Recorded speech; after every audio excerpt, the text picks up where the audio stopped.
Okay, so we start the course with a review of some basic arithmetic skills. A lot of this will seem fairly simple, but you have to know this stuff really, really well, because when we do it with numbers, it seems really simple.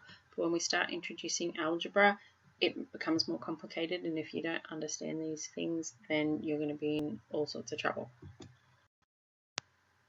So we're going to look at types of numbers. Now, there's a lot of different types of numbers. The three we're going to look at the moment are integers. So integers are whole numbers. That includes your positives, your negatives, and zeros. So no decimals, no fractions, just whole numbers. -3, 0, 5, things like that. Then we look at rational numbers. So rational numbers can be written as a fraction. And the important thing about the fraction is that the numerator and the denominator both have to be integers. So again, positives, negatives, or 0. So some examples: 5.3. because we can write that as 53/10, 3/5, which quite obviously is a fraction with integers on both, 0.2 recurring. So a recurring decimal can be written as a fraction, and we will work on how to do that in a lesson or two. And then we've got -2 1/3. So any of these are classed as rational numbers. Opposite to that, we have irrational numbers. So these cannot be written as fractions, where your a and b, your numerator and denominator, are integers. So two of the most common, the ones you're going to see a lot in this course: pi, which we're all familiar with by now. It can be written as a decimal, but the decimal never repeats. It's not recurring, it doesn't terminate. And √2. So these are two of the most common irrational numbers, but there's a lot more. So what I want you to do now is have a look at these numbers and just very quickly categorize these as either rational or irrational. And we'll go over the answer on the next slide. So I'll give you a little while.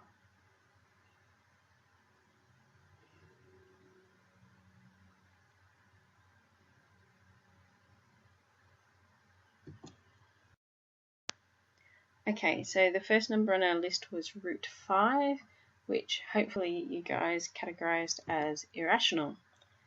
Your next number was 1.7 repeater. So as I said, the recurring decimals are rational. Next was pretty straightforward, 2/3, so it's already a fraction, so that's rational. Square root of 100. Now, don't fall into the trap of thinking anything with a square root is irrational. It depends on what the answer is. And the square root of 100 is 10, so that's a rational number. Then we have pi on 3, so another trap. You look at that and say, well, it's a fraction, so it must be rational. But pi is not an integer. Therefore, pi on 3 is irrational. And our final number, -2.831, negative decimal, terminates, so that makes it a rational number.